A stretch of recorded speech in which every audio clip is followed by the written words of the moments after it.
नमस्कार, चिरंजीव लाल धानुका आदर्श विद्या मंदिर online Google classes में आपका स्वागत है। आज हम अपने उस लास्ट ग्रामर के टॉपिक को कंटिन्यू करेंगे। अपन ने लास्ट टॉपिक में पार्ट ऑफ स्पीच की जो ग्रामर का पोर्शन था उसको स्टार्ट किया था। पार्ट ऑफ स्पीच, शब्द भेद कितने प्रकार के होते हैं ये आपको इससे पहले वीडियो में बताया जा चुका है। और पार्ट ऑफ स्पीच को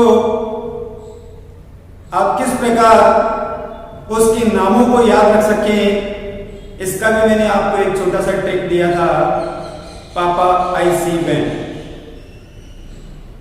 तो इस एक वाक्य में अपने पूरे 8 पार्ट ऑफ स्पीच के नाम आते हैं।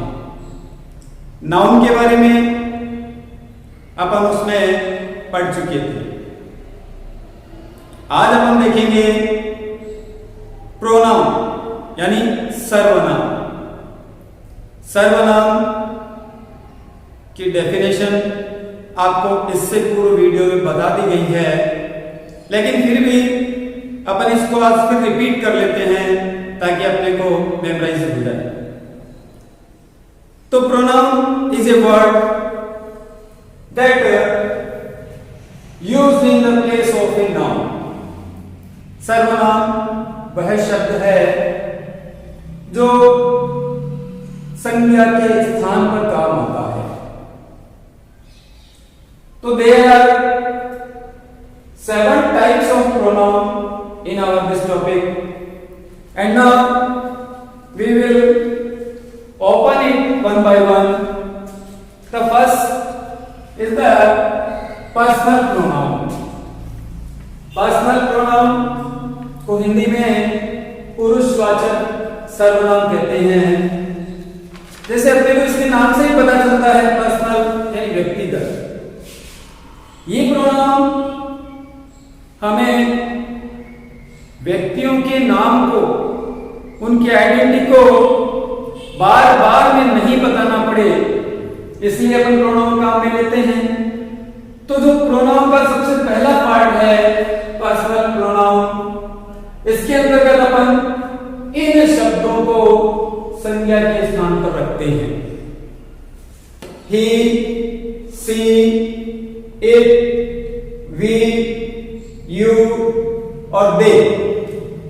पर्सनल प्रोनाउन में ये जो 6 प्रोनाउन आपके सामने दिए गए हैं, इनका उपयोग अपन वाक्य में उस नाउन को रिपीट नहीं करना पड़े इसलिए करते हैं।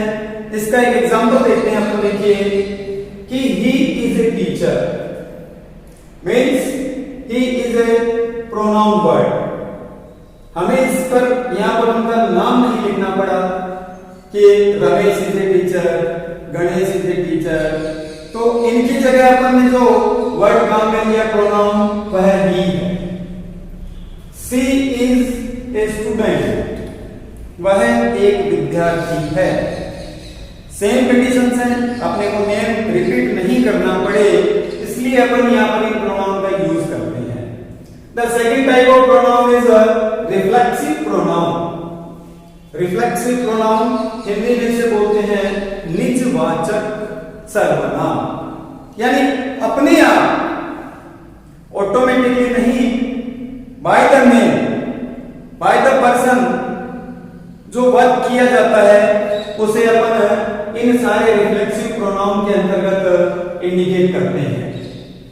इसके लिए कुछ वर्ड्स है, myself, ourself, herself, himself, itself, yourself और yourself।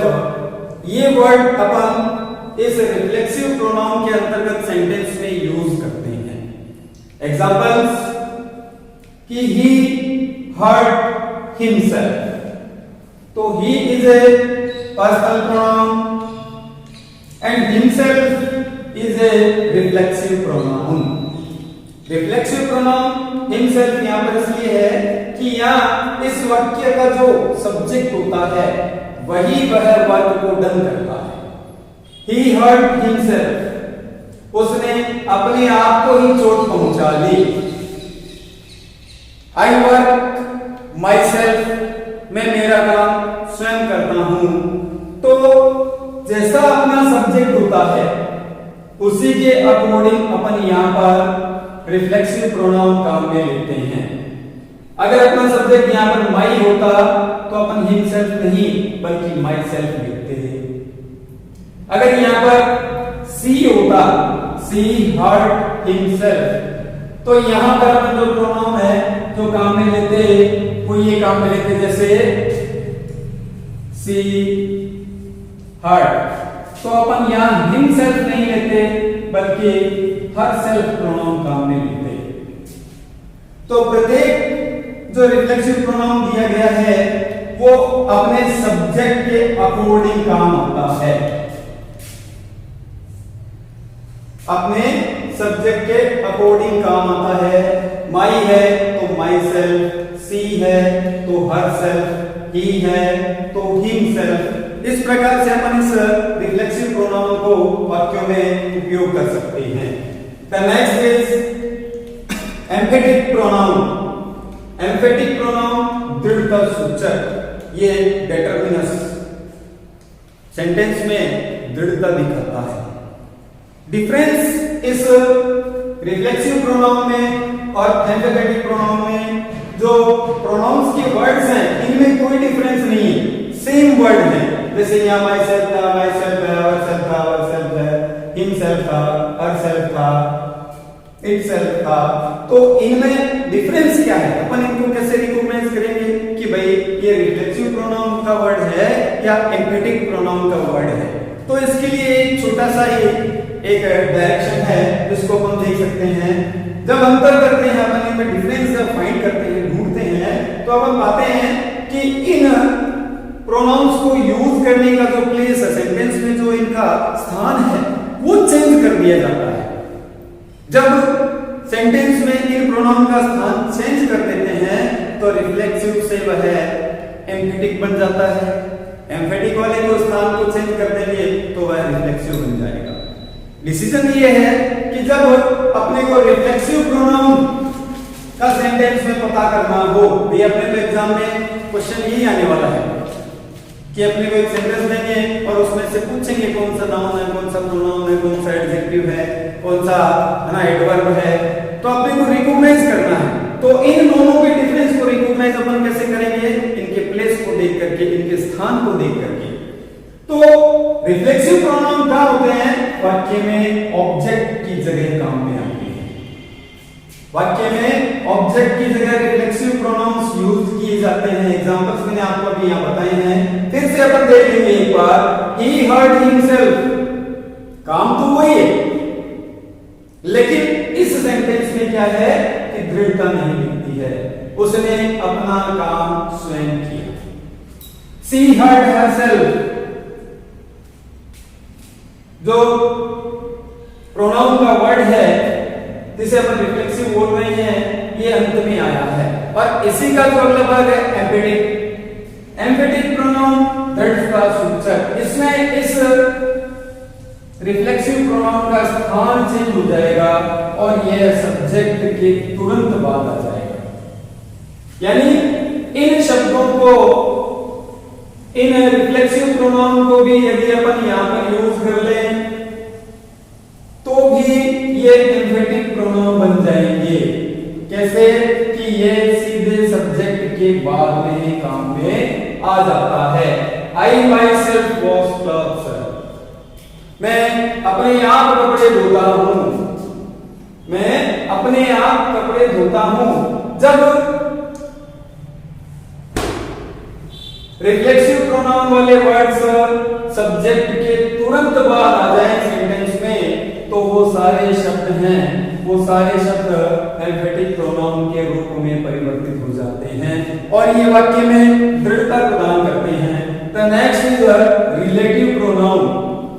रिलेटिव प्रोनाउन संबंधवाचक सर्वनाम, संबंधवाचक सर्वनाम, यानी यह है केवल एक सिंगल सेंटेंस में काम नहीं आता.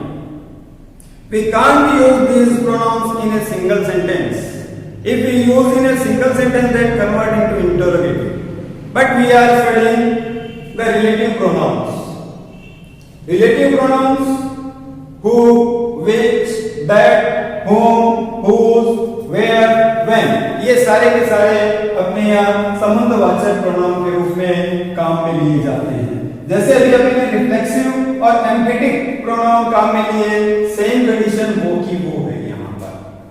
जब अपन इनको रिलेटिव के रूप में काम में लेते हैं तो ये जो प्रश्नवाचक WH सीरीज वाले शब्द हैं ये संबंध बताने लग जाते हैं. उस समय ये प्रश्न नहीं करते, इंटरोगेटिव नहीं करते, ये अपने को उस बीच में रिलेशन बताते हैं. और रिलेशन बताते समय ये दो प्रकार का काम करते हैं. ये वाक्य को कनेक्ट भी करते हैं. एक प्रकार से ये कनेक्टिव का रूप भी धारण कर लेते हैं. आई मेट ए मैन, इसका जो फर्स्ट क्लोज है वो ये है कि मैं ऐसे व्यक्ति से मिला. हु हैड स्टूड फर्स्ट, ये इसका दूसरा क्लोज है. यानी रिलेटिव प्रोनाउंस हैं वो दो क्लोजों को, दो सेंटेंस को आपस में जोड़ने का काम करते हैं. तो I met a man who, यहां पर अपन ने जो हु काम में लिया इसका मतलब यहां पर कौन नहीं होता है, यहां पर होता है जो कि. I met a man who had stood first, मैं ऐसे व्यक्ति से मिला जो पहले स्थान पर पहले से ही वहां पर खड़ा था. तो यहाँ पर हु का जो ट्रांसलेशन निकल के आता है वो इंटरोगेटिव नहीं होता है, वो यहाँ पर अपने को रिलेशन बताता है हु जो कि. तो अभी इसका जो चौथा भाग अपन ने यहाँ किया. अभी इसके तीन प्रकार वाक्य हैं. तो पहला पर्सनल प्रोनाउन, दूसरा रिफ्लेक्सिव प्रोनाउन, तीसरा एम्फेटिक प्रोनाउन और चौथा रिलेटिव प्रोनाउन. तो पांचवा इसका जो भाग है इंटरोगेटिव प्रोनाउन यानी प्रश्नवाचक सर्वनाम. जैसा आपने अभी देखा रिफ्लेक्सिव और एम्फेटिक प्रोनाउन जो थे उनके वर्ड तो सेम थे लेकिन उनका यूज करने का जो सिस्टम था वो थोड़ा डिफरेंट था. वैसा का वैसा ही यहां पर है कि जब अपन इंटरोगेटिव प्रोनाउंस को who, what, which, when, इनका यूज जब इंटरोगेटिव की तरह करते हैं तो ये रिलेटिव की जगह इंटरोगेटिव में परिवर्तित हो जाते हैं. जैसे who is there, यहां पर कौन है, तो अब जो ये हु शब्द अपन ने यहां पर काम में लिया ये इंटरोगेटिव प्रोनाउन बन गया. अब ये रिलेटिव नहीं रहा क्योंकि अपन ने उस वाक्य में देखा था I met a man who stood the first, वहां पर दो क्लोज को ही जोड़ रहा था. यहां पर वाक्य की शुरुआत कर रहा है. जब यह वाक्य की शुरुआत करता है तो वाक्य में यह इंटरोगेटिव प्रोनाउन की जगह यूज हो जाता है. इसी का एक दूसरा example, what do you want, what do you want, तुम क्या चाहते हो.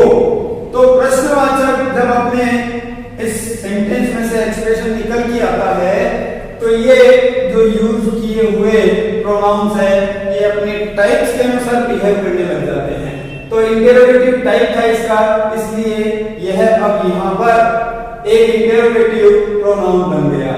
अपना नेक्स्ट है डेमोन्स्ट्रेटिव प्रोनाउन, संकेतवाचक. जैसे ही पता चलता है अपने को कि ये किसी न किसी चीज को, नाउन को अपनी और किसी दूसरे की ओर इंडिकेट करते हैं, संकेत करते हैं. एग्जांपल पर दिस इज माय बुक, यहां पर ये जो नाउन है यह इस प्रोनाउन से इंटरेक्ट है. दिस इज माय बुक, यह मेरी पुस्तक है. तो यहां पर इस बुक की ओर यह इंडिकेशन करता है, इशारा करता है. दैट्स योर हाउस, वह आपका घर है. तो ये घर किसका है, इस प्रोनाउन को बताते हुए इस घर की ओर इशारा करता है कि वह घर आपका है. अपना इसी के अंतर्गत जो एक ध्यान में रखने वाली बात है वो ये है कि जब अपन इन डेमोन्स्ट्रेटिव प्रोनाउन को वाक्य में यूज करते हैं और इनके बाद यदि हेल्पिंग वर्ब आती है तो ही ये डेमोन्स्ट्रेटिव प्रोनाउंस कहलाते हैं। अन्यथा यदि इनके बाद कोई नाउन हो तो ये प्रोनाउन की जगह एडजेक्टिव में परिवर्तित हो जाते हैं। एडजेक्टिव मतलब विशेषण, विशेषता बताने वाले बन जाते हैं। जैसे ये सेंटेंस है दिस इज माय बुक। अब यदि इसको इसमें कन्वर्ट करते हैं दिस बुक इज माइन। अब यहां पर ये जो दिस शब्द है ये विशेषता बताने वाला शब्द हो गया। अब यह इस किताब की विशेषता बताता है कि यह किताब मेरी है। तो यहां पर इस बात का भी हम थोड़ा सा ध्यान करेंगे। और अपना जो अंतिम है डिस्ट्रीब्यूटिव प्रोनाउन, विभाजन सूचक, ये हर एक चीज को अलग अलग डिफरेंट टाइप से डिस्क्राइब करता है। Each, either, neither, give a mango each of them, यानी देम उनमें से प्रत्येक को अपने को एक आम देना है। तो यहाँ पर ये विभाजन कर दिया, डाइवर्जन हो गया कि यहाँ पर जितने भी बैठे हैं उन सबको एक आम देना है। तो अपना ये डिस्ट्रीब्यूटिव प्रोनाउन भी यहाँ पर विभाजन सूचक भी समाप्त होता है। तो अपन ने आज के इस वीडियो में पार्ट ऑफ स्पीच के अंतर्गत इसका जो दूसरा भाग था, पहला भाग अपन ने उसमें नाउन का किया, उसके सारे टाइप्स थे, उसके एग्जांपल्स भी मैंने आपको बताए। अब आज अपन ने यहाँ पर प्रोनाउन इसका जो दूसरा भाग था, क्योंकि हमने इस पार्ट ऑफ स्पीच में 8 प्रकार हैं, दूसरा प्रकार आज अपन ने प्रोनाउन का पूरा कर लिया है। यदि इससे संबंधित किसी भी प्रकार की कोई क्वेरी हो तो आप मुझे मेरे नंबर पर पूछ सकते हैं। तब तक के लिए धन्यवाद। जय हिंद, जय भारत।